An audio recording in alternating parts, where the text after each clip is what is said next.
I've only been babysitting for about 6 months now.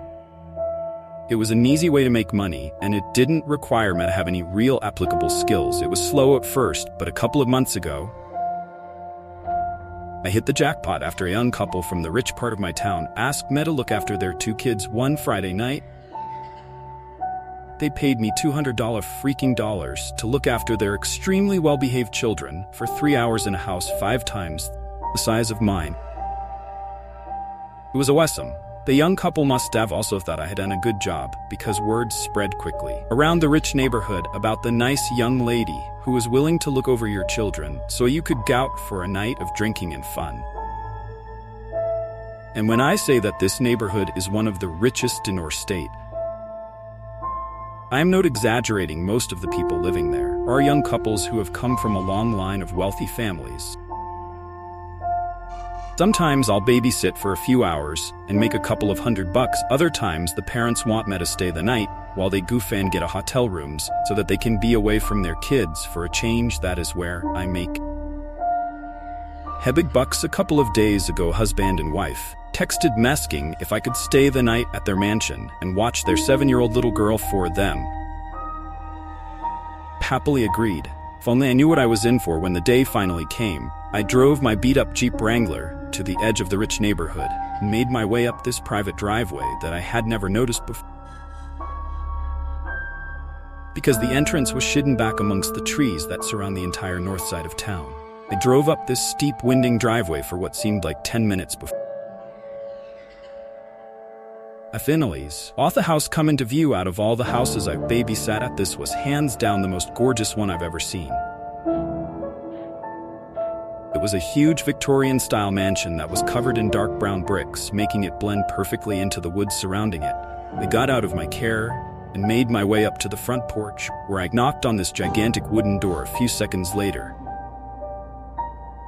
a beautiful woman in her mid-30s answered and introduced herself as Mrs. Harrington. She called her husband down.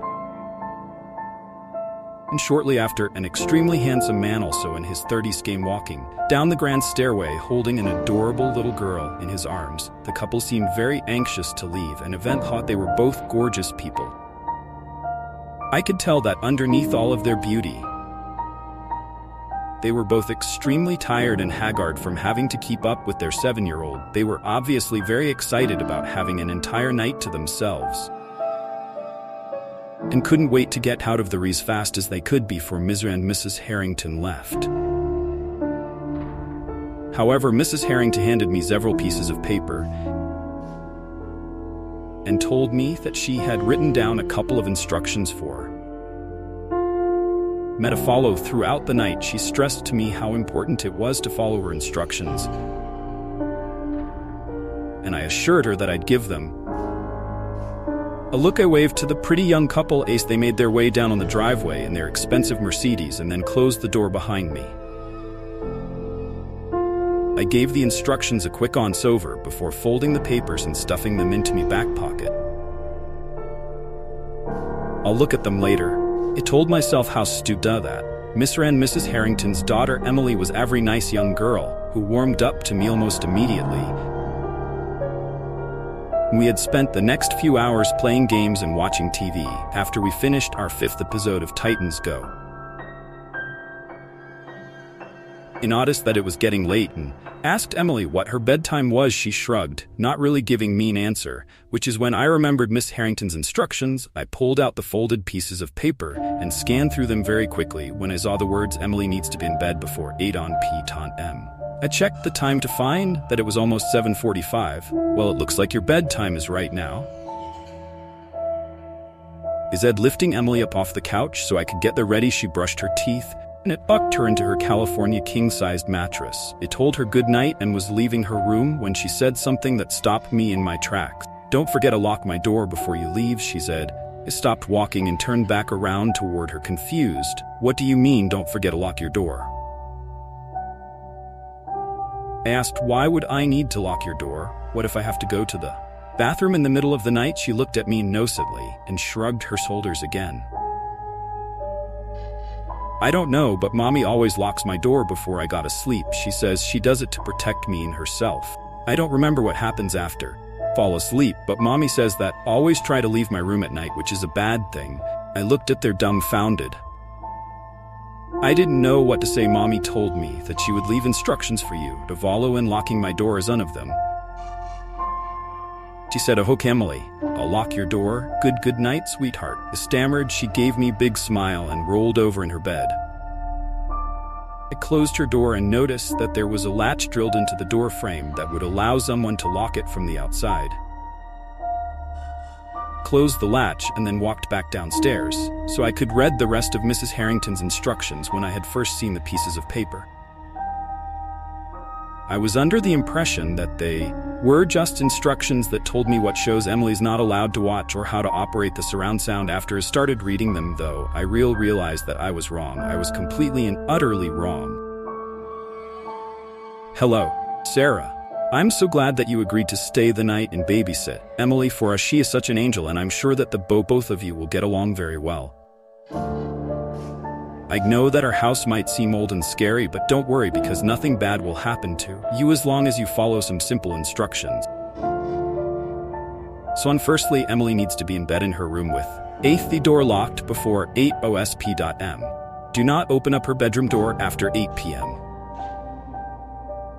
I repeat, do not open Emily's bedroom door after 8 p.m. She will try to convince you to open the door in many different ways. She will cry, scream, and threaten you until you give in, but do not listen to her. She can't hurt you. As long as the door is closed to between 8:30 and 9:30 p.m. Make sure you remain in the living room with the lights turned on around this time of night. You may hear scratching and growling coming from Emily's room or from other parts of the house. These noises are nothing to worry about. As long as you stay in the living room, watch some TV to pass the time. We have a lot of movies to choose from. 3 after 9:30. Do not venture into any dark areas of the house. I would recommend that you turn on as many lights as you can before 9:30 so that you don't accidentally trap yourself. You might begin to see things shining in the dark areas of the house from time to time, and sometimes they will eventually to talk to you. Just ignore them, and they'll eventually ignore you as well. You might also happen to see a pair of yellow cat eyes looking at you through the darkness. Every once in a while, do not stare at them for more than 30 seconds. For at around 10 HP, it might begin to sound like there are several people walking around in the basement downstairs. Do not worry, because as long as you stay out of the basement, they cannot get to you. I know it sounds unlikely, but around this time, you will begin to feel an overwhelming urge to walk down into the basement. If this happens, go into the kitchen and drink a cold glass of milk. This usually helps. The urge will most likely pass after about 10 minutes. But if the urge is still there after 10 minutes, and you don't think that you will be able to stop yourself from walking into the basement, then call a Thermi or Mr. Harrington, and we'll tell you what to do. 5 when 10:30 comes around. You will begin to hear something running back and forth in the hallway upstairs. Stay on the first floor of the house during this time. Don't worry about Emily. As long as you lock her door beforehand, he won't be able to get to her. If you start to hear him making his way down the stairs, then lock yourself in a first floor bathroom with the lights on. He will knock on the bathroom door repeatedly and will try impersonating someone close to you, like your mom or your dad, in order to trick you into opening the bathroom door for him. He's really good at it. No matter what he says to you and no matter who he sounds like, do not open he should go away after 5 minutes. Check under the door to make sure that he's no longer there, or you open it 6. Now this next part is very important. You will be sleeping in our guest room upstairs for the night. Before you got to bed, make sure that you leave a plate outside your bedroom door with a piece of raw steak on it. You can find the raw steak in our refrigerator, and leave a glass of milk next to the plate. As well, on a piece of paper, write the words "Parent Me" in red and can leave it on the plate with the raw meat. Also, at some point during the night, you might wake up and notice that there is something standing in the corner of your room. Please refrain from looking at the figure as much as you can. I'd recommend wearing earbuds so that you won't hear it muttering to itself, and that's about it. There are also a few other general rules that you should follow throughout the night, just to make sure that nothing bad happens. Rule 1: if the house phone rings at any point during the night, don't answer it, no matter how long or how loud it might ring. Miss Harrington and I will call your cell phone if we need to talk with your rule 2: if you feel something tap you on the shoulder at any point during the night, don't turn around and wait at least 30 seconds before moving again. Rule 3: don't eat meat after 8 cow. They might see it as a threat and will most likely attack you. Thanks again. Sarah, if you have any trouble or questions, feel free to call me or my husband at any point during the night.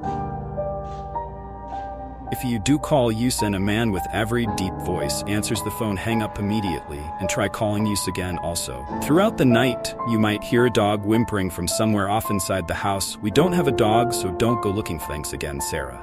If you have any trouble or questions, feel free to call me or my husband at any point during the night. If you do call use and a man with a very deep voice answers the phone, hang up immediately and try calling use again. Throughout the night, you might hear a dog whimpering from somewhere off inside the house. We don't have a dog, so don't go looking for it. The clock read 8:15 p.m. I had 15 minutes to prepare for the next rule, staying in the living room with all the lights on between 8:30 and 9:30 p.m. I walked through the mansion, turning on every light I could find. The house was enormous, filled with long hallways and grand rooms, each one more ornate than the last. By the time I returned to the living room, the house was bathed in warm artificial light. I sank into the couch, clutching the instructions in my lap. The ticking of the grandfather clock in the corner marked the passage of time, each tick amplifying the tension at exactly 8:30 p.m. The first noise came. It was a soft scratching sound like claws against wood. It started faintly, almost imperceptible, but gradually grew louder. It seemed to come from the walls, the floors, and even the ceiling. The house itself seemed to be alive, filled with unseen creatures clawing to get out. I forced myself to stay calm, reminding myself of Mrs. Harrington's instructions. The scratching continued, growing more insistent. I turned up the volume on the TV, trying to drown out the sound. But it was all the noise was inescapable, echoing through the house with an intensity that made me skin crawl. Then the growling started, low guttural growls that seemed to resonate through the very bones of the mansion. It was as if a pack of wild animals had been unleashed within the walls. The growls were terrifyingly close, yet I knew I couldn't investigate. I stayed rooted to the couch, clutching a pillow to my chest. Minutes stretched into an eternity. The scratching and growling continued, unrelenting. I glanced at the clock, willing the time to move faster.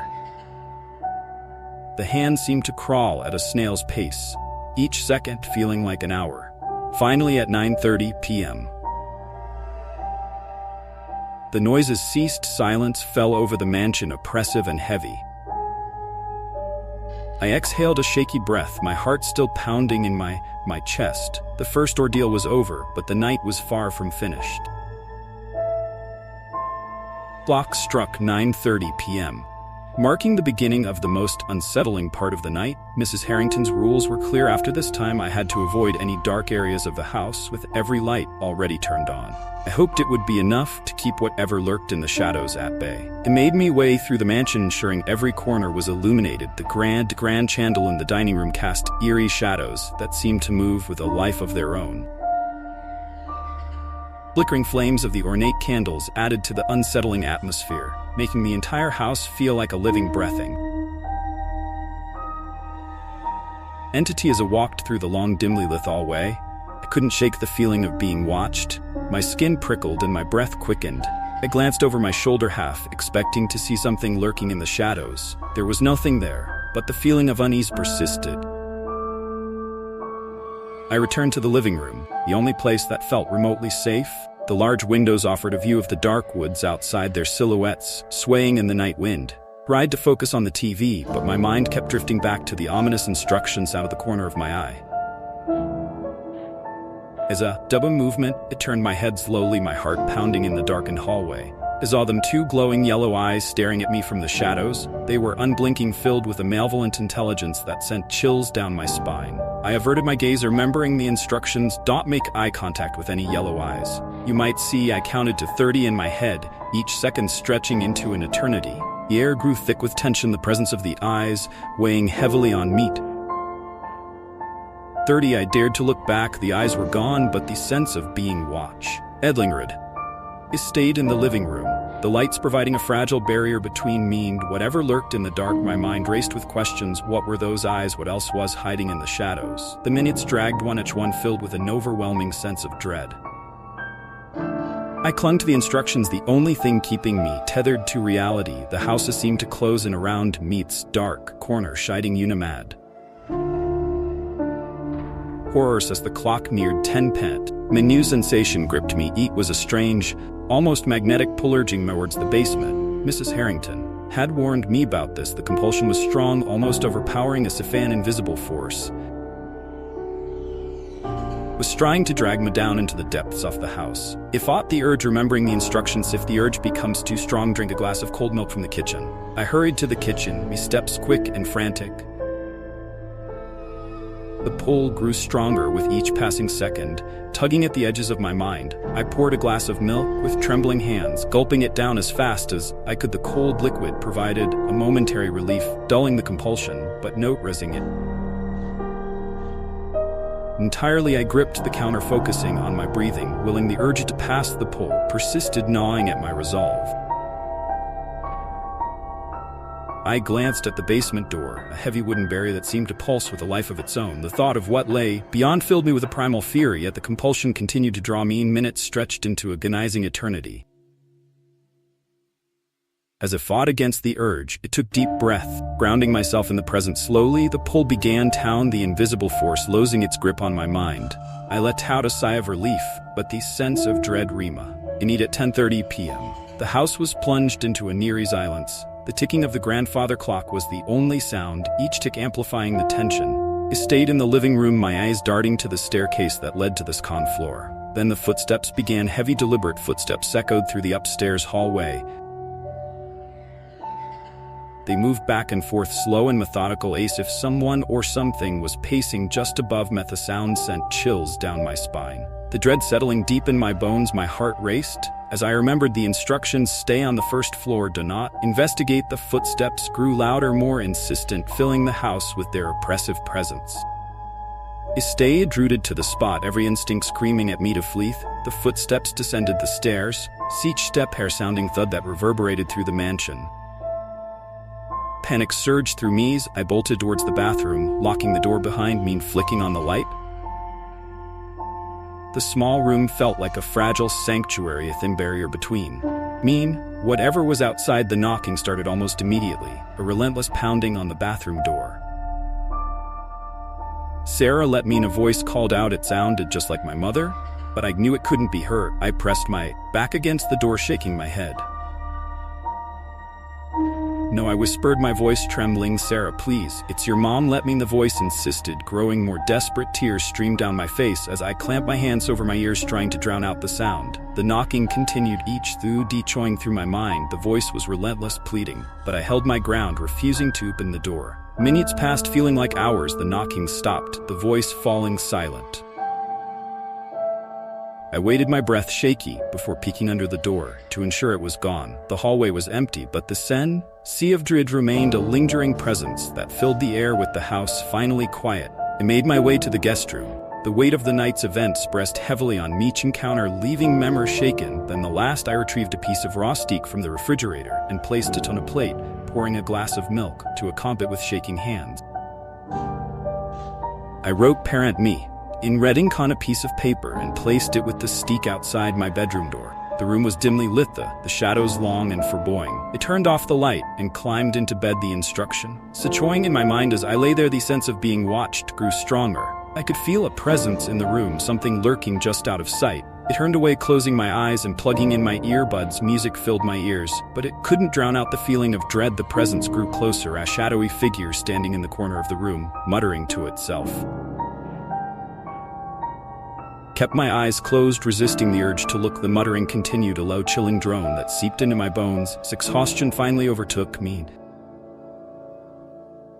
and I fell into a fitful sleep, haunted by the event. So, the night, I woke to the morning lights, dreaming through the windows. The mansion was quiet, the oppressive atmosphere lifted. I gathered my things and left the house without looking back. My mind, a whirlwind of confusion and fear. The Harringtons never contacted me again, and I never spoke of that night to anyone. But the memories lingered, haunting me.